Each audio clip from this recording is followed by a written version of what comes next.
إلى روح حبيب محمد بن عبد الله الحداد وأصولهم وفروعهم ثم إلى روح أربعة الأئمة المجتهدين ومقلدين في الدين علماء عاملين الفقه والمحدثين والقراء والمفسرين وسادات الصوفية المحققين أجمعين خصوصا إلى روح الإمام الغزالي محمد بن محمد الغزالي أن الله يغفر لهم ويرحمهم ويعلي درجاتهم في الجنة وينفعنا ببركاتهم وأسرارهم وأنوارهم وعلومهم ونفعاتهم في الدين والدنيا والآخرة. الفاتحة.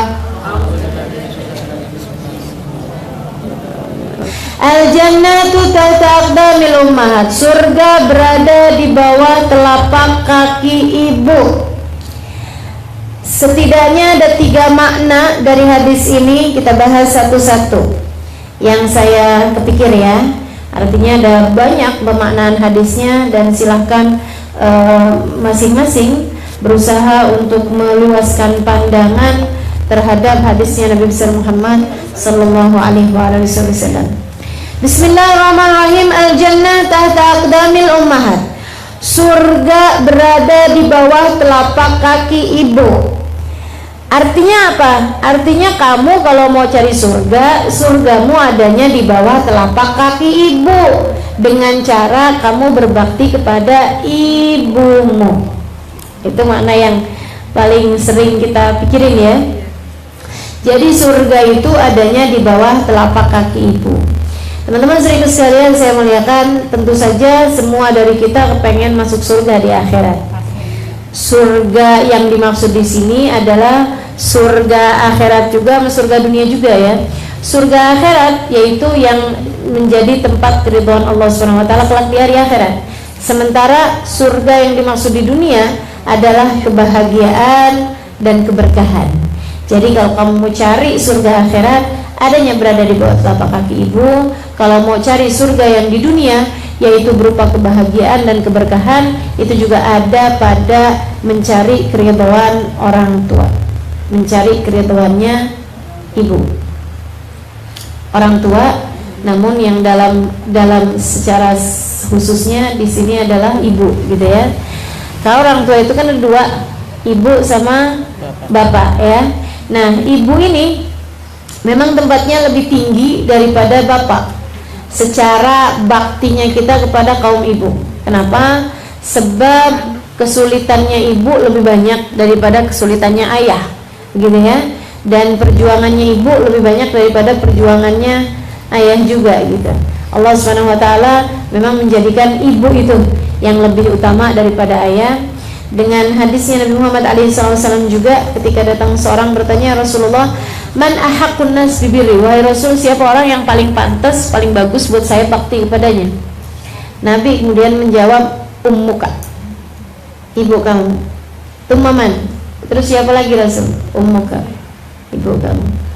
Tummaman, terus siapa lagi Rasul? Ummuka, ibu kamu. Tummaman, terus siapa Rasulullah? Abuka, bapak kamu. Ibu, baru, bukan artinya ibunya 3 ya.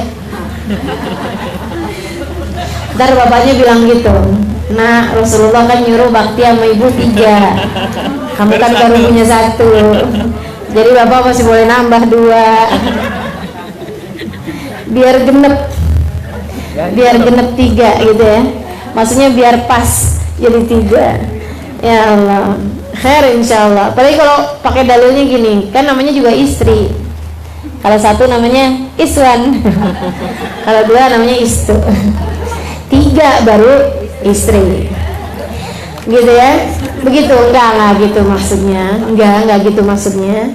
Jadi maksudnya di situ adalah bahwa bakti kepada ibu itu 3 kali dibandingkan dengan baktinya bapak, begitu ya. Itu jadi yang dimaksudkan dengan hadis al-jannah tahta aqdamil ummahat. Teman-teman saya sekalian, nggak usah nunggu di akhirat. Bakti kepada ibu, bakti kepada bapak, bakti kepada orang tua adalah sesuatu hal yang akan dipersegerakan balasannya dari di dunia sebelum di akhirat. Katanya Nabi Muhammad SAW dalam sebuah hadis, bima makna bahwasanya dzambun ujilat uqubatuh, ada juga sawabun ujilat sawabuh, ada juga khair ujilat sawabuh. Maka alaihi wasallam bahwa ada perbuatan baik yang dipersegera balasannya dari di dunia sebelum akhirat, yaitu birrul walidain. Bakti sama orang tua tuh pasti sama Allah Subhanahu wa taala dikasih balasannya dari sejak di dunia sebelum di akhirat. Dan dosa yang dipersegerakan balasannya sebelum akhirat, apaan? Zina.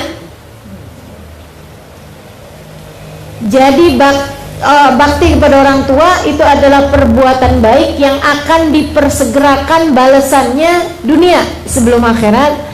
Dan dosa yang dipersegerakan balasannya di dunia sebelum akhirat adalah dosanya zina. Naudzubillah min dzalik. Naudzubillah min dzalik. Mudah-mudahan Allah selamatkan kita, keluarga kita, anak-anak kita semuanya dari perbuatan dosa, baik dosa zina ataupun dosa-dosa yang lainnya, insyaallah. Amin ya rabbal alamin.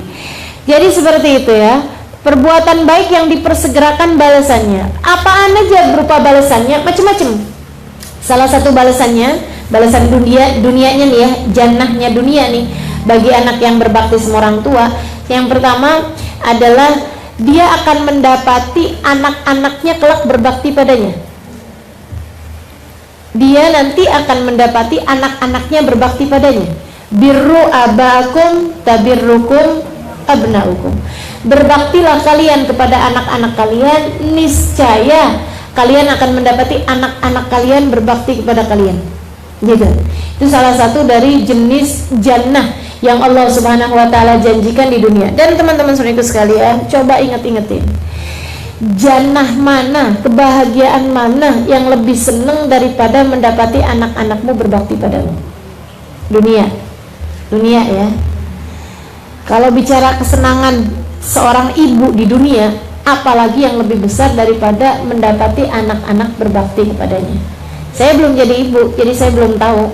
Tapi saya lemparkan pertanyaan ini kepada para ibu. Ada nggak nih? Banyak ya. Mana menurutmu surga di dunia yang lebih nikmat daripada dibaktiin sama anak-anak? Ada nggak? Ayo ibu nih yang bisa jawab. Ada nggak? Nggak ada kan? Nggak ada kan? Jadi seperti itu gitu. Itu yang namanya surga dunia, al-jannah, yang dijanjikan sama Allah Subhanahu wa taala sebagai tahta aqdamil ummahat. Kamu akan dapati jika kamu berbakti kepada orang tuamu, kamu akan mendapati anak-anakmu berbakti kepadamu, dan itu adalah sesurga-surganya surga di dunia. Sejannah-jannahnya jannah di dunia, gitu ya, adalah baktinya anakmu kepadamu. Apalagi ntar di masa tuanya. Ya Allah, jangan berani-berani sama orang tua sekarang, sebab nanti anak-anakmu akan berani padamu di masa nanti. Nggak ada yang hilang. Urusan sama orang tua nih nggak ada yang hilang, teman-teman. Urusan sama orang tua nih nggak ada yang hilang. Tenang aja, nggak ada yang hilang. Mau kita berbuat baik bakalan dibalas, mau kita berbuat jahat bakalan dibalas juga. Nggak ada yang hilang, nggak ada yang sia-sia, nggak ada yang percuma, nggak ada yang gratis, gitu ya. Semuanya akan mendapatkan balasannya masing-masing. Khair, syar, mau khair mau syar, semuanya akan dapat kebaikan, kebahasannya. Pun juga durhaka, durhaka juga kayak begitu. Saya ingat Bu Mariam dulu pernah cerita, ada seorang anak nyeret bapaknya. Anak dewasa, maksudnya orang dewasa, 70-an, 40-an tahun, dia punya bapak yang sudah sangat tua, di atas usia 70-an tahun. Dia seret bapaknya di tangga atas, diseret bapaknya tuh dari tangga, dari atas sampai ke bawah, gitu sama bapaknya. Lihatin nih Pak, kayak gitu, sampai tangga bawah. Begitu nyampe di tangga bawah, bapaknya bukan ngomong apa gitu, enggak. Dia bilang, nak, terusin dong seret saya sampai ke tiang situ. Kenapa gitu? Tuh anaknya nih sambil marah nih. Dia bilang, karena saya ingat dulu pernah nyeret bapak saya dari atas itu ke tiang situ.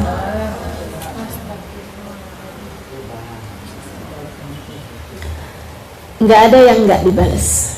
Maka teman-teman saya sekalian, kebaikanmu kepada orang tuamu adalah kebaikanmu kepada diri sendiri.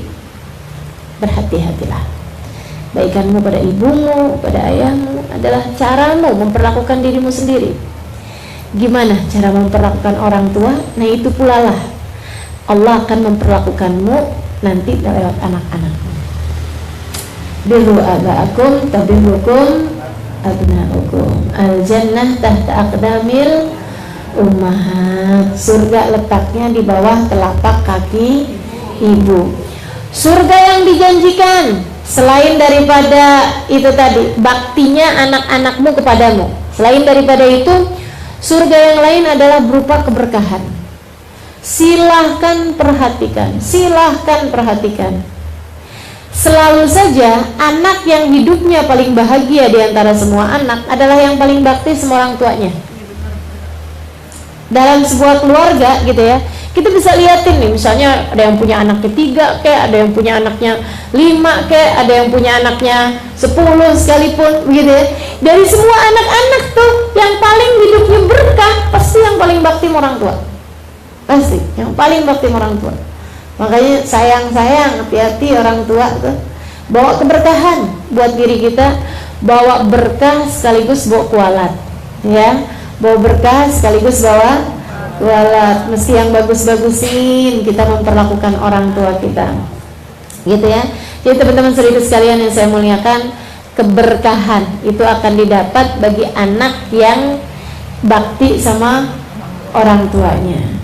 Sama orang tuanya. Semua ulama-ulama tuh saya perhatiin gitu ya, kisah hidupnya nggak ada yang berasal dari anak yang songong orang tua, nggak ada ceritanya. Teman-teman sekalian, kalau kemudian pertanyaannya gini, enggak kok Ustazah, ada tuh Ustazah gitu kan, yang bakti sama orang tua siapa, tapi yang kaya siapa? Ah itu teman-teman sekalian, ini berkah bukan kaya. Ini berkah teman-teman saudariku sekalian, bukan bicara kaya gitu. Menurutmu, mohon maaf nih ya, kalau ada orang kaya kemudian anaknya pecandu narkoba, berkah apa nggak hidupnya? Naudzubillah. Orang kaya raya nih, suaminya pejabat misalnya gitu, tapi ya Allah, si istri tinggal nangis tiap hari karena suaminya selingkuh misalnya gitu. Menurutmu kehidupannya berkah apa nggak berkah? Nggak ada berkah-berkahnya. Istri yang nggak disayang sama suaminya, akhirnya kemudian hambur-hamburan duit gitu ya, tinggal jalan-jalan mulu, keluar negeri misalnya begitu, sambilan bawa duitnya deh pokoknya apa aja buat cari kesenangan gitu, karena nggak seneng hidupnya, karena nggak berkah hidupnya. Yang saya maksudkan di sini adalah keberkahan. Saudariku sekalian yang saya muliakan, nggak ada kehidupan anak yang berbakti pada orang tua kecuali berkah. Mau dikasih berapa gitu tapi enak aja, nyaman aja kehidupannya. Makanya yang bakti sama orang tua, yang bakti sama orang tua, bahagiakan orang tuanya. Apalagi yang masih ada ya dunia ini, nah, itu masih dikasih kesempatan buat kita baktiin. Bakti yang seneng, orang tuanya bikin disenengin aja, senengin aja. Susah nih disenenginnya, kenapa? Cerewet. Kamu nggak tahu betapa cerewetnya kamu di masa kecil, betapa nyebelinnya kamu di masa kecil, masa remaja, di masa ABG. Aduh. Ya Allah, ya Allah. Lagian subhanallah ya orang tua tuh ya, punya anak 5, 6, 7 gitu, bisa ngurusin anak-anaknya semua. Ini kita nih punya orang tua cuman 2 orang doang. Semua anak-anaknya bakti belum tentu bisa. Masya Allah ya, luar biasa. Mudah-mudahan Allah balas kebaikan orang tua kita. Amin. Amin ya rabbal alamin. Al-jannatu tahta aqdamil ummahat. Jadi salah satu bagian dari surganya di bumi itu adalah yang pertama apa tadi? Anaknya balas budi, anaknya berbakti kepadanya, gitu ya. Kemudian yang keduanya adalah keberkahan dalam kehidupan. Yang ketiganya, teman-teman saudaraku sekalian yang saya muliakan, insya Allah seapa-apanya, walaupun biar kata dikasih miskin tapi cukup aja gitu. Jadi juga insya Allah akan dikasih kekayaan sama Allah Subhanahu Wa Taala, zahiran wa batinan. Seapa-apanya itu bakalan cukup orang kalau bakti sama orang tuanya. Dia dikasih kebahagiaan hati, dikasih jalan petunjuk gitu. Dan seapa-apanya juga Kalau orang tuanya tuh ridho, kemudian sering doain, doanya orang tua kepadamu itu setara, apalagi doanya ibu ya, doanya ibu kepada anaknya, doanya orang tua kepada kita, itu setara doanya Nabi terhadap umat. Makanya teman-teman saudara sekalian, saya tuh kadang-kadang gitu ya, kalau lagi apa-apa gitu, suka ngerasa, ya nih saya belajar kan banyak, makanya saya bisa ngajarin gitu. Saya begini, saya begitu. Kadang-kadang saya lupa gitu bahwa kadang-kadang ini masalahnya bukan ada pada diri kita, tapi masalahnya ada pada doanya orang tua. Kadang juga ngerasa gini, wih kegiatan banyak begini, tapi alhamdulillah ya dikasih sehat gitu. Kadang suka ngerasa yang, iyalah saya kan gitu, juga ya. Padahal kalau diinget-ingetin, oh belum tentu. Ini bisa jadi juga karena doanya orang tua. Jangan lupa, kita nih seringkali dikasih kemudahan rezeki, dikasih kemudahan urusan, dikasih kesehatan badan. Jangan dikira karena apa yang kita lakukan, nggak ada teman-teman saudara sekalian. Seringkali disebabkan karena doa orang tuamu untukmu. Doa orang tua, ya Allah, apalagi kalau kita punya orang tua yang soleh ya, yang pakai bangun malam, oh itu karunia yang luar biasa. Indahnya karunia yang luar biasa tuh. Kita masih tidur di tengah malam gitu ya, orang tua kita udah bangun, angkat tangannya, Allah nitip-nitip anak ya Allah, luar biasa tuh. Kamu tidur tapi Allah memandangmu dengan pandangan cinta hanya karena doa orang tua. Mesti dijagain, terutamanya orang tua yang soleh. Bahkan nggak soleh sekalipun gitu ya, orang tua tuh tetap punya nilai yang luar biasa di mata Allah SWT. Itu teman-teman saudara sekalian yang saya muliakan, salah satu dari surga-surganya, yaitu yang pertama dibaktiin sama anak nantinya, kemudian yang kedua keberkahan kehidupan, yang ketiga dimudahkan seluruh urusan ya, urusan-urusan apapun dengan kebaktinya kita sama orang tua tuh biasanya langsung kemudian akan dimudahkan oleh Allah SWT. Kemudian kalau bicara tentang surga, kalau bicara tentang surga, salah satunya adalah bahwa surgamu nanti di sana itu mudah dicari dengan cara baktimu kepada orang tua. Itu makna yang kedua dari makna hadis ini ya. Jadi hadis yang pertama tuh maknanya kalau kamu pengen masuk surga di akhirat nanti gitu ya, carinya adanya dengan baktinya kita kepada orang tua. Kemudian yang berikutnya adalah bahwa amalan-amalan di dunia ini yang mudah untuk mendatangkanmu masuk ke dalam surga adalah lewat baktinya kita kepada orang tua kita, gitu ya. Jadi surga di dunia, surga di akhirat, semuanya bisa diraih dengan baktinya kita kepada orang-orang tua kita, baktinya kita kepada orang tua kita. Teman-teman saudariku sekalian yang saya muliakan, Allah tuh menjadikan sampai-sampai ridhonya Allah terletak pada keridhaan orang tua. Murka Allah pun terletak pada kemurkaan orang tua. Bahkan katanya Nabi Muhammad, siapa yang masuk pagi dalam keadaan dia bikin ridho orang tuanya, tapi dia buat marah Allah, Allah akan ridho bersama keridhaan orang tuanya. Misalnya nih, pagi-pagi nih, subuh telat, udah bikin murkanya Allah, gitu kan ya? Atau apalah gitu ya, yang dia buat hal yang membuat Allah SWT murka, tapi dia bikin orang tuanya ridho gitu. Habis selesai dia sholat subuhnya, dia bikinin orang tuanya makanan atau apa gitu ya, yang sampai orang tuanya ridho, seneng gitu. Nah itu yang seperti ini, Allah ganti ridho dengan keridhoannya orang tua. Sebaliknya, justru kalau misalnya kita bikin pagi-pagi hari, bikin orang tua murka sama kita, bikin orang tua marah sama kita, tapi bikin Allah ridho sama kita. Misalnya bacaan Quran, ngajinya iya juga, zikirnya iya juga, wiritannya iya juga, tapi dipanggil orang tua nggak nyaut-nyaut. Misal keenakan ini nih ibadah nih ceritanya gitu ya, antara napas ini masih enak nih, masih kurang berapa lembar lagi nih gitu ya, kemudian iya gitu iya, dan orang tuanya manggil terus gitu kan, panggil nih Mil. Akhirnya kemudian lama gak nyaut-nyaut, sampai orang tuh mana sih nih anak nih, akhirnya terus udah ditinggalin gitu.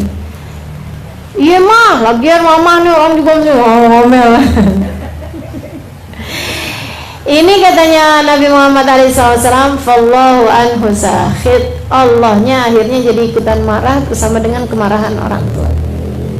Jadi sekalian, sebagai seorang anak sebaiknya usahakan jangan sampai orang tua tuh ngerasa kayak gini loh, yang duh kok anak saya gini ya gitu.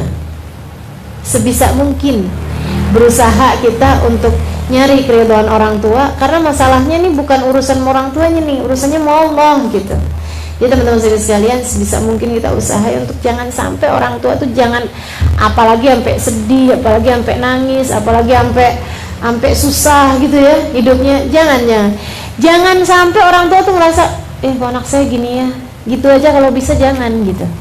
Usahakan dia tuh yang senang, alhamdulillah punya anak nih ya, masya Allah, biar gitu-gitu juga tapi nyenenginnya gitu. Jadi anak yang menyenangkan orang tua, jadi anak yang bisa bikin senang orang tua, bikin bangga. Itu lain lagi, itu tingkatannya di atas itu ya, kalau kita bisa bikin orang tua kita bangga gitu.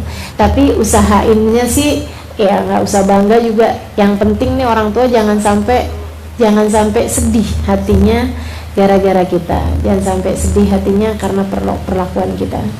Teman-teman sekalian, saya liatin nih orang-orang yang hidupnya masya Allah gitu ya, pastinya adalah anak-anak yang bakti sama orang tua. Habib Umar bin Hafid, ya Allah, baktinya sama orang tua luar biasa. Itu kalau di depannya Ubabah Zahra gitu ya, senyumnya nggak pernah hilang. Sambil ngeliatin ibunya tuh sambil senyumnya nggak ada hilang. Iya Mi, sambil pegang-pegang kaki uminya gitu. Pokoknya ibu tuh kayak jimatnya gitu. Habib Umar tuh ngelihat ibunya tuh kayak udah jimatnya yang luar biasa. Makanya nggak tahu tuh waktu Ubabah Zahra meninggal tuh kayak apa Habib Umar tuh, saya nggak bisa bayangin. Karena Habib Umar tuh sama Ubabah Zahra, masya Allah. Nggak ada ceritanya entar dipanggil sama Ubabah Zahra, walaupun lagi ketemu sama presiden Yaman waktu itu sekalipun, panggil sama ibunya, langsung jalan.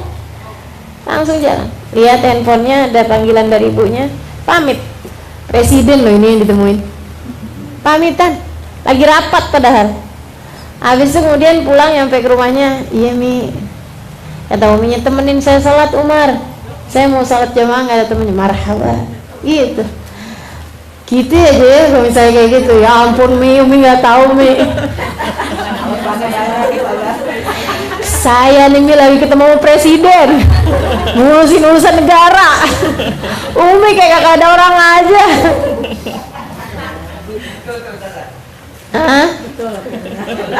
Betul.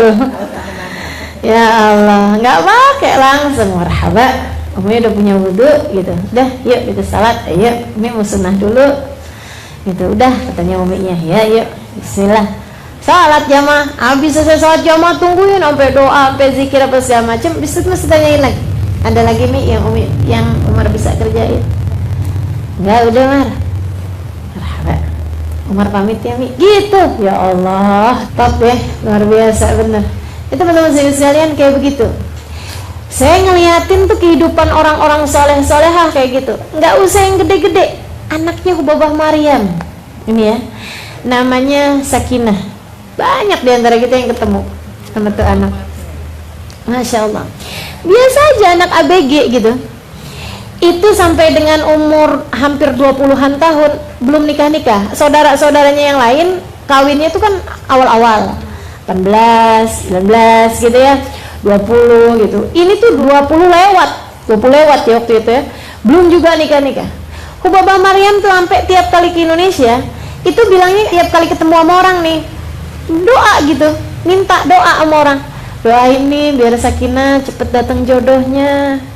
Sampai Ubabah tuh pernah ngomong sama saya kayak begini, kenapa ya Halimah Sakinah itu ya, dia nggak jelek gitu, dia nggak, maksudnya bukan gimana-gimana juga gitu, tapi yang lain-lain tuh saudara-saudaranya tuh semuanya udah nikah, udah ada yang lamar tuh dari umur-umur masih kecil gitu. Yang ini nih belum ada yang lamar-lamar juga, doain lah gitu.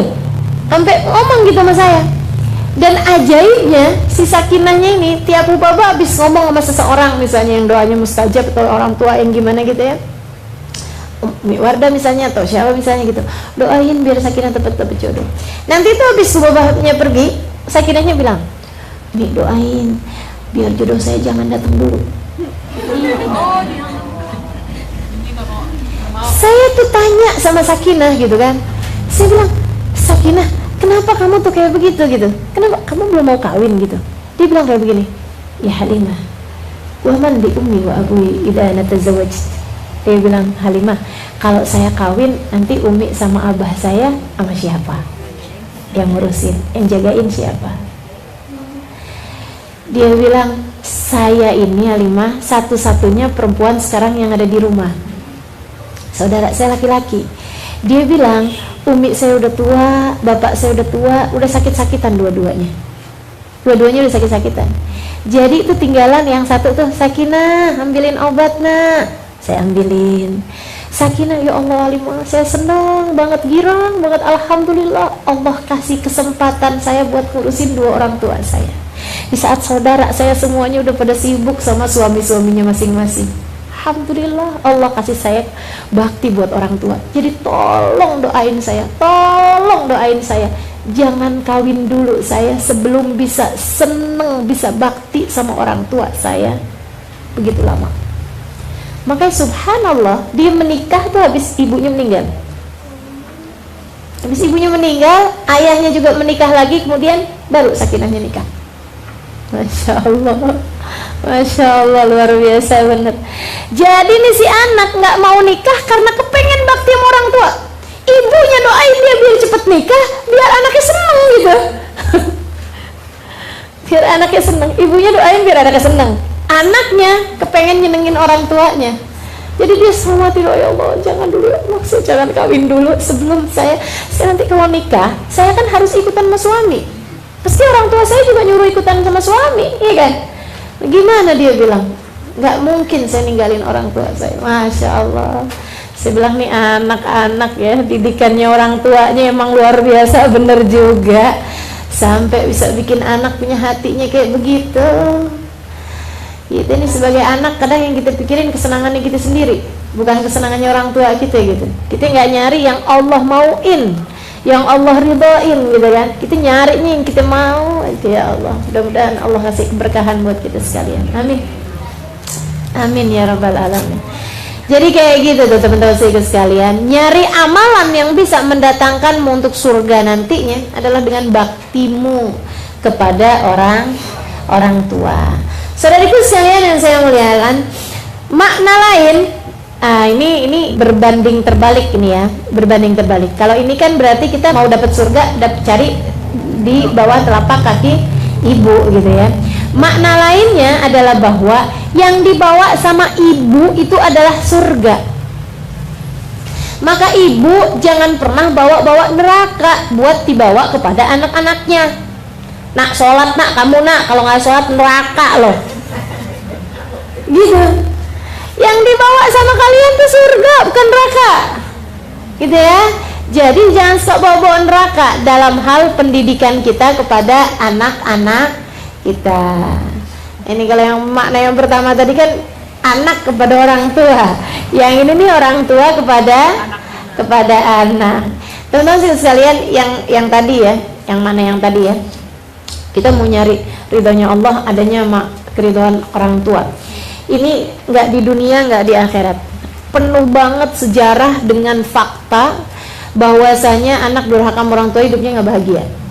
Dari mulai yang karangan seperti maling kundang lah, gitu ya. Apalagi dongeng-dongeng gitu ya, legenda-legenda. Atau sampai dengan yang beneran-beneran pun juga kita banyak banget dapetin hal-hal yang seperti itu. Yang karena doa orang tua, yang karena kebaikan orang tua gitu. Jadi sekalian, ada satu ustadz cerita, seorang motivator ya, di Jakarta sini. Dia bikin tulisan tentang dirinya sendiri gitu. Sekarangnya udah jadi orang yang sangat sukses secara duniawi ya, insya Allah juga secara akhirat juga tentunya. Dia bilang, saya dulu zaman masih mudaan Sekarangnya umurnya sekitar 60-an tahun mungkin. Dulunya dia bilang waktu lagi zaman 30-an tahun, dia punya anak-anak kecil, kehidupannya masih serba kekurangan, serba ya biasa-biasa, lagi mulai mengkritis lagi mulai usaha gitu ya, buka usaha gitu. Satu hari istrinya sakitnya itu yang sampai nggak ketahuan sakitnya apa, dibawa pergi ke rumah sakit, pindahin satu rumah sakit ke rumah sakit yang lain, sampai ke rumah sakit yang paling bagus lah gitu. Dia bilang satu hari ini sakit istrinya nih belum ketahuan sampai udah keluar duit berapa banyak gitu, periksaan ini ternyata enggak, periksa ini ternyata enggak ada, periksa ini ternyata enggak ada, kayak gitu. Dia bilang anak-anak pun udah mulai ribut di rumah karena nggak ada ibunya kan gitu. Sesekali saya ajakin ke rumah sakit, dia bilang aduh sedihnya yang luar biasa, ya Allah ini dikasih ujian nih benar-benar besar nih, dia bilang. Sampai satu hari dia bilang saya tuh dapat telepon dari rumah sakit sesudah hampir semua barang-barang di rumah habis, duit habis gitu ya. Dia dapat telepon dari rumah sakit kayak begini, Pak, dia bilang ini sakitnya istri ini belum ketahuan juga sampai sekarang, dan mulai besok dia bilang kalau belum ketahuan juga sakitnya, ibu nih istri ini buat bertahan hidup harus minum obat per sehari itu 3 kali, dan obatnya itu kalau nggak salah ya nilainya itu berapa puluh juta gitu, 20 juta atau berapa juta gitu sekali minum obatnya, pilnya itu. Jadi untuk membuat dia tetap bisa bertahan hidup dalam waktu yang sampai ketahuan sakitnya itu apa gitu.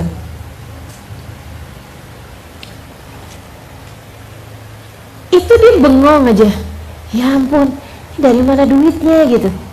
Dia tuh udah yang setengah mati nyari nafkah gitu ya, untuk kemudian dokter tuh kayak gampang aja ngomong kayak begitu gitu. Dia bilang ya Allah gimana sih ini. Dia tutup telepon dari rumah sakit, terus habis itu dia tuh yang dia bilang saya istighfar, saya doa, saya minta sama Allah, ya Allah kenapa nih ya Allah, kasih saya petunjuk. Dia bilang gak lama kemudian dia keingetan ada satu ustadz, satu gurunya dia gitu, satu orang lah yang sangat dia hormati, biasanya suka tahu-tahu urusan yang dia nggak tahu gitu. Jadi dia tuh telepon ke gurunya tersebut. Terus orang itu, orang alim ini, orang soleh ini, dia bilang kayak begini, coba deh kamu ingat-ingat, mungkin kamu punya salah sama ibu kamu, katanya gitu ya. Akhirnya dia bilang, saya habis telepon itu saya ingat-ingat apa ya. Dia bilang saya ingat zaman lagi saya SMP.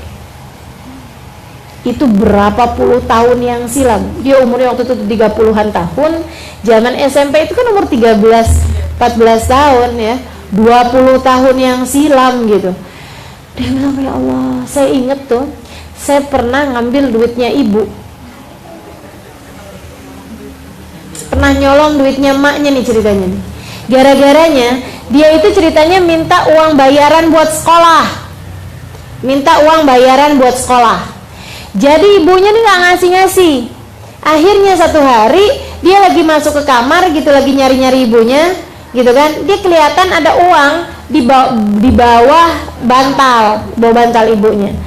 Nah si uang itu cukup buat bayarin SPP-nya dia, uang sekolahnya dia udah nunggak 2 bulan. Itu cukup buat 2 bulan itu, ditambah ada keperluan dia buat beli baju, buat beli buku, buat beli bolpen, buat beli ini, tuh cukup semua pakai duit itu. Jadi dia pun kemudian yang udah deh, mama nggak ngasih kayak gitu ya, ibu nggak ngasih, saya pakai aja duitnya kayak gitu. Toh nantinya juga bagaimanapun kan juga memang ibu juga memang harus bayar juga buat sekolah itu kayak gitu. Dia ambil tuh duit, langsung dia pakai deh tuh. Ibunya nyari-nyari gitu kan, dia laga nggak denger aja pokoknya gitu. Udah, akhirnya dia kemudian telepon sama ibunya. Dia bilang assalamualaikum bu. Ibunya bilang waalaikumsalam, gimana nak kabar istri kamu nak gitu ya. Iya bu, sekarang sakitnya nih nggak ketahuan apa nih. Kalau sampai besok nggak ketahuan sakitnya apa, harus minumin obat begini begitu segala macam. Ya Allah nak, kasihan banget nak, kamu nih nasibnya, aduh masya Allah nak, kasihan nak. Pokoknya ibunya tuh sampai ini banget kepikiran. Nah, terus anak-anak kamu gimana? Iya mah, alhamdulillah sih anak-anak di rumah baik-baik, sehat-sehat. Iya sehat-sehat, jangan lupa sih makannya gini gitu kan. Iya insya Allah gitu. Mah, saya mau ngomong sama mama ingat nggak mah, waktu itu mama lagi zaman saya SMP, mama pernah kehilangan uang. Mamanya bilang kayak begini, ya ampun nak, itu tuh ya kejadian yang mama nggak akan pernah lupa. Dia bilang itu lagi zaman bapak kamu tuh lagi nggak punya duit, lagi bangkrut sama sekali, lagi nggak punya penghasilan sama sekali. Dia bilang sampai buat bayar rumah, buat kontrakan rumah setahun itu, dia bilang bapak kamu tuh nggak bisa bayar waktu itu. Jadi saya itu memang punya tabungan, dia bilang dari sedikit saya tabung dari setiap kali uang belanjaan, ada lebih dikit tuh ditabung gitu ya. Dia bilang sampai udah terkumpul nilainya waktu itu sangat-sangat kecil ya, kayak 150 rupiah kayak gitu loh. Dan itu tuh mungkin kalau di kita kayak kalau sekarang tuh kayak berapa? Kayak 15 juta gitu kali ya. Nah ya, saya sekitar segitulah gitu. Zamannya kan udah lama. Dia bilang saya tabung sampai terkumpul segitu. Dia bilang hari itu saya tuh berencana mau membayarkan kontrak rumah itu. Saya udah siapin, dia bilang duitnya di bawah bantal, udah saya tukerin jadi uang, maksudnya jadi 150 perak yang kemudian jadi satu gitu maksudnya. Saya taruhin di bawah bantal, dia bilang kayak begitu. Tahu-taunya saya pulang dari pasar, duitnya hilang. Ya Allah, sedihnya saya sampai datang ke rumahnya orangnya yang punya rumah itu, dia bilang, saya minta maaf dan saya tuh dikata-katain hari itu, katanya bohong, katanya janji mau hari ini bayar, ternyata nggak bayar, ini apa segala macam. Dia bilang ya Allah mak, saya benar-benar nggak pernah lupa tuh hari. Kata ibunya, saya tuh sampai doa-doa, nak ya Allah tuh orang biarin tahu gitu rasanya. Dia nggak tahu kalau itu anaknya. Terus akhirnya anaknya nangis. Terus dia bilang ya ampun ma, ya ampun bu, maafin saya, dulu yang ngambil duit itu tuh saya. Kamu. Ya Allah, mama nggak tahu, ibu nggak tahu kalau itu tuh kamu yang ngambil. Waduh, udah deh. Ya Allah nak, maafin saya ya bu ya, maafin waktu itu buat bayaran sekolah gini gitu cerita. Akhirnya terus dia bilang, iya nak, ibu maafin ya Allah, saya maafin ya Allah, anak saya ya Allah, saya maafin anak saya. Udah, sampai udah enak, udah ibunya benar-benar maafin, tutup telepon. Begitu telepon ditutup, baru dia belum beranjak dari situ, teleponnya bunyi dari rumah sakit. Dia bilang, alhamdulillah penyakit istrimu sudah ketemu, sudah ketahuan sakitnya apa, dan udah langsung akan kita tanganin. Dia bilang insya Allah besok udah mulai bisa, maksudnya udah mulai bisa tinggal inian aja lah gitu, tinggal proses penyembuhan aja kayak gitu. Masya Allah, tuh orang tua tuh ngeramatin sekaligus ngualatin. Bagaimana kabarmu dengan orang tuamu? Bagaimana kabar hati-hati mereka? Adakah sudah tidak ada sama sekali di dalam hati mereka rasa yang gak enak terhadap dirimu? Pastikan minta maaf orang tua untuk kesalahan-kesalahanmu terhadap mereka. Ya Allah, ya Allah. Surga bagaimanapun terletak di bawah telapak kaki. Yang keduanya, teman-teman saudara sekalian, pemaknaan yang tadi itu ya, yang pemaknaan yang berikutnya adalah bahwa sebagai seorang ibu yang kamu bawa adalah surga, al-jannah tahta aqdamil ummahat. Nabi lagi mau bilang juga sama para ibu, itu surga tuh yang kamu bawa gitu, surga yang kamu bawa. Jadi jangan bawa-bawa neraka. Sama anak-anak tuh bawanya surga aja deh udah gitu. Nah gitu ya, ayo kita ibadah bareng yuk biar bisa masuk surga bareng-bareng. Nah jangan pakai baju yang ini dong, ntar kalau kamu pakai bajunya kayak beginian dunia, terus nanti di hari akhirat ntar kamu nggak bisa masuk surga, mama sedih nanti gitu ya, gitu kan. Anaknya balikin, nah mama juga kan pakai jilbab baru-baru aja mah. Iya sih. Kalau mama kan dulu masa jahiliyah, nah sekarang kan mama udah tahu, jadi kan kita biar bisa bareng-barengan nih menuju surga. Kamu juga kalau ngelihat mama salah-salah kamu tegur, kan kita pengen masuk surga barengan gitu ya. Jadi yang dibawa sama orang tua itu seharusnya adalah surga, bukan sebaliknya, seharusnya adalah surga. Jadi sebagai pembawa surga seharusnya kamu menebarkan kasih sayang. Jangan kemudian anak berasanya kalau depan mamanya kayak panas mulu gitu. Ini sebenarnya mamanya bawa surga apa bawa neraka nih? Seharusnya anak tuh kalau deket mamanya adem, karena yang dibawa sama mamanya adalah surga. Surga mana yang panas? Gak ada surga yang panas. Yang panas adalah neraka. Jadi kalau bawaan suami deket kita panas, anak deket kita panas, ini perlu dipertanyakan nih, ini pembawa surganya mana nih? Katanya perempuan itu kan bawa surga, di dunia bawa surga bagi suaminya gitu ya. Dunia mata, khair mata'iha al-mar'atu salihah. Seindah-indah surga di bumi adalah istri yang salihah, katanya Nabi Muhammad SAW. Orang tuh kalau di surga pantasnya adem gitu. Jadi kalau kemudian suaminya berasaan nggak betah mulu sama kita gitu ya, jadi pikiran gitu. Jadi pemikiran kita seharusnya nih, saya kayaknya belum bener nih jadi pembawa surga bagi suami. Anak-anak juga kayak begitu. Kalau dikit-dikit tinggal ketemu mamanya tinggal kayak orang lengosan mulu gitu ya. Kayaknya cuma papasan doang gitu. Hai ma, hai ma. Kayak bawaan nggak pengen aja deket sama mamanya gitu. Ini kayaknya harus ada yang ditanyakan juga gitu ya. Selain daripada anaknya juga memang harus bertanya, apa nih yang bikin saya nggak betah depan mama gitu ya. Jangan-jangan nih saya naudzubillah, kan ibu kan surga gitu, kok saya nggak betah sama surga nih? Adakah saya bukan calon penghuni surga nih kalau nggak betah-betah deket sama ibu, kan gitu. Jadi pertanyaannya si anak, nah si ibu juga jadi pertanyaan, ini saya katanya pembawa surga, tapi kok anak-anak saya nggak betah gitu sama saya? Ini apa saya yang belum bener nih jadi pembawa surga? Anak surga terletak di bawah telapak kaki itu, gitu ya. Jadi bawanya yang enak-enak aja. Sebagai orang tua, kamu seharusnya membawakan kebaikan bagi anak-anakmu, menebarkan kasih sayang bagi anak-anakmu, gitu.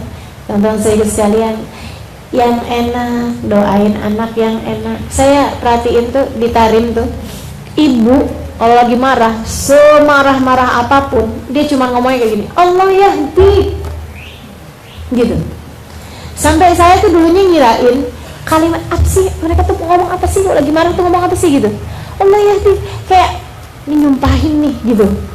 Tapi ternyata Allah yahdi, semoga Allah memberikan hidayah padamu gitu. Jadi semarah-marahnya dia hanya akan mendoakan baik kepada anak-anaknya.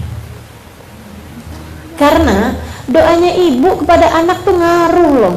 Teman-teman sekalian, jangan pernah sebagai seorang ibu, jangan pernah sampai keluar dari lisanmu kata-kata yang gak baik atau sumpah gitu ya, doa yang buruk terhadap anak-anakmu. Jangan sampai itu keluar dari lisanmu. Yang nyesel selain daripada anaknya, dirimu sendiri. Anak-anak ngaruh banget teman-teman sekalian. Ngaruhnya bukan cuma ngaruh dikit, ngaruh banget sama anak-anak tuh. Udah deh, luar biasa benar.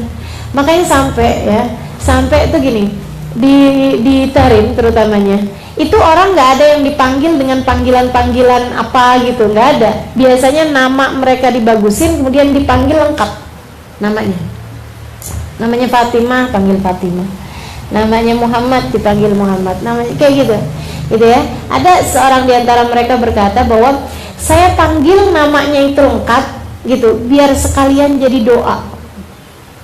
Kalau dia namanya Fatimah gitu, tiap kali saya panggil saya doain semoga dia seindah Sayyidah Fatimah. Namanya Muhammad, ya Allah karuniakan akhlaknya Nabi Muhammad kepadanya gitu. Jadi kalau namanya siapa aja gitu, mau namanya Abu Bakar dipanggil namanya lengkap Abu Bakar gitu. Kenapa? Biar dia bisa semulia Sayyidina Abu Bakar, biar dia bisa seindah Sayyidina Abu Bakar. Umar namanya, enak loh namanya, pendek juga ya, Umar, panggil Umar gitu. Gak kemudian jadi Umay. Itu kan jadinya apa tuh artinya tuh? Umay, nggak tahu tuh gitu. Padahal segitu pendeknya ya. Umar panggilnya Umang. Jadi nggak ada artinya gitu. Kenapa nggak Umar aja sekalian, biar sekalian jadi doa tiap kali kita memanggil namanya, gitu ya. Muhammad, nggak usah panggil yang lain-lain. Met, panggilnya Memet. Itu jadi apa itu? Gitu. Jadi kalau mau tuh sekalian gitu, sekalian yang bagus-bagus, begitu kan ya. Jadi teman-teman sekalian, saya melihatkan anaknya namanya siapa saya? Kamila, panggil yang sempurna. Kamila, biar dia bisa menjadi anak yang sempurna, gitu kan? Sempurna akhlaknya, sempurna pribadinya, sempurna fisiknya, sempurna dunia akhiratnya, gitu. Jadi tiap kali manggil, tiap kali kita niatin sebagai doa, gitu. Sebagai doa yang indah. Makanya ngasih nama anak tuh yang bagus-bagus. Jangan asal keren. Lagi musim anaknya lahir gitu ya, warnanya kulitnya sawo mateng, kasih nama Angelina. Kan gak ada pantas-pantasnya. Kan gak ada pantas-pantasnya gitu ya. Laki-laki gitu ya, mending gitu gak bule gitu kan. Ini enggak, hitam manis gitu ya, kasih nama Robert. Aduh, udah gak pantas. Udah yang udah pasti-pasti aja, kasih nama tuh dengan nama-nama yang ya, nama yang sekaligus jadi doa bagi anak-anak kita, gitu. Halimah, ceritanya biar jadi anak yang bijaksana, itu ya. Jadi orang yang bijaksana, artinya kan kayak gitu. Tapi belum bijaksana, saya masih bijak sini. Al-jannah tahta aqdamil ummahat, surga berada di bawah telapak kaki ibu. Jadi maknanya adalah bahwa kalau kamu kepengen cari surga, gitu ya, kamu harus cari lewat baktimu kepada orang tua, dan bahwa surgamu itu terletak pada orang tua, gitu. Makanya yang sering-sering komunikasi sama orang tua, gitu ya. Ini kadang-kadang nih, apalagi yang hidupnya di rantau nih, kayak saya nih sama orang tua jauh gitu. Kadang suka kesibukan bikin kita jadi bukan lupa sih, ya itu kurang komunikasi sama orang tua. Mesti diingetin, disiapkan lah gitu ya waktu secara khusus untuk telepon. Alhamdulillahnya sebagian orang tua tuh sebagian itu orang tua tuh suka yang mereka yang telepon. Nah itu alhamdulillah lebih mudah ya. Kalau enggak gitu kan, ya Allah, sampai kayak saling kayak jauh-jauhan gitu kan, jadinya nggak bagus gitu ya. Kita mau orang tua kalau kemudian menjadi jauh-jauhan. Al-jannah tahta aqdamil ummahat, surga terletak di bawah telapak kaki ibu. Cari surgamu berada di bawah telapakan kaki mereka. Saudara sekalian, kemudian yang kedua yang dibawa sama orang tua itu adalah surga. Maka tebarkanlah kasih sayang kepada anak-anakmu, sebab Nabi Muhammad berkata, kamu yang kau bawa adalah surganya. Dan bahwa surga itu didapat adalah dengan cara bakti kita kepada orang tua kita. Terus kaitannya sama akdam, sama kaki itu kenapa? Ya maksudnya sesuatu itu kan kalau ada di bawah tuh lewat jalan bakti itu tadi gitu. Jadi dengan kita merendah, teman-teman saudari sekalian. Kenapa kok bahasanya akdam? Kenapa kok enggak surga berada di atas kepala ibu kita? Gitu ya. Tapi Nabi Muhammadnya menyebutkan surga adanya di bawah telapak kaki ibu. Nah, kalau kamu mau lihat surga, kamu harus menunduk. Kan gitu. Kalau kita misalnya dibilangin bahwa kalau surga ada di bawah atas kepala ibu kita, kan kita berarti begini nih, gitu ya. Surga ada di dada ibumu misalnya, berarti kita melihatnya ke arah depan. Tapi kalau dibilang surga di bawah telapak kaki ibu, artinya kita di depan ibu kita seharusnya adalah menunduk, lihatin surgamu. Ya Allah, teman-teman saudara sekalian, para ulama-ulama tuh ya memperlakukan orang tuanya, kita memang gak ada apa-apanya. Kita nih, ya apalagi kita memang orang yang masih lagi belajaran buat bakti kan. Mereka tuh yang untuk bakti tuh luar biasa. Ada seorang di antara mereka yang bilang kayak begini, saya seumur hidup gak pernah makan orang tua. Wah, kenapa kamu gak pernah makan orang tua? Dia bilang, saya tuh takut nggak pernah makan semeja atau senampan sama orang tua. Bareng-barengan tentu saja gitu ya, tapi tidak satu nampan gitu sama orang tua tuh nggak ada gitu. Selalu cari yang lain aja gitu. Kalau misalnya lagi bareng-barengan makan nih, orang tuanya ya udah dibarengin sama siapa kayak gitu, dianya nyelip kemana gitu, nggak pernah mau. Dia bilang, kenapa? Saya takut ada makanan yang udah dilihat sama bapak saya, dilihat sama ibu saya, mereka kepengen, ternyata saya karena nggak tahu saya ambil makanan tersebut, sehingga akhirnya saya jadi durhaka sama orang tua saya. Segitunya kita malah rebutan sama orang tua kita, main home pimpah. Siapa yang dapat daging, siapa yang dapat lengkuas, direndam. Ya Allah, ya Allah, Masya Allah ya. Ada orang soleh lagi ngobrol sama ibunya, ada temennya di situ lagi liatin gitu, lagi ada di situ lah gitu. Dia tuh ngeliatin si temennya dia ini nih lagi dikerubungin sama lalat. Ada satu ekor lalat di hidungnya dia ini, terus dimuter-muter, nguing. Lihatnya tuh kayak risih gitu. Kepengennya saya datengin tuh temen saya, terus gitu ya, kita usir gitu lalatnya. Tapi dia enggak gitu, sampai terus aja hinggap di hidungnya dia nih, abis nguing terus hinggap. Dia diem aja gitu, diem aja sampai selesai dia ngobrol sama ibunya, baru kemudian dia berdiri dan di arah yang lain dia gitu, dia usir lalatnya. Dia nyamperin temennya, terus dia bilang, duh saya risih ngeliatin kamu tuh, kenapa? Lalat di hidung kamu nggak usir-usir. Kan saya lagi ngomong sama orang tua, sama ibu. Emang kenapa? Ya mendingan di hidung saya lah, kalau saya usir ntar dia datang ke hidungnya ibu saya. Sampai segitunya. Dia bilang, daripada dia datang ke hidung ibu saya, mendingan dia ngerubungin sama hidung saya aja. Keren-keren ya para kekasih-kasih Allah SWT dengan baktinya mereka kepada orang tua mereka. Benar-benar dihormatin, diiniin gitu. Ya Allah, ya Allah. Pokoknya yang namanya bakti sama orang tua nggak akan pernah kemana-mana. Semuanya akan dibales dari dunia sebelum kelak di hari akhirat nanti. Mudah-mudahan nih ilmu, nih hadis bukan cuma kita hafal dari zaman kita kecil ya, udah hafalnya ya. Tapi hari ini mudah-mudahan Allah SWT turunkan ijabah, menjadikan kita anak-anak yang berbakti kepada orang tua, sekaligus juga menjadikan kita ibu-ibu yang selalu dapat membawakan surga bagi anak-anaknya, insyaallah. Amin ya Allah.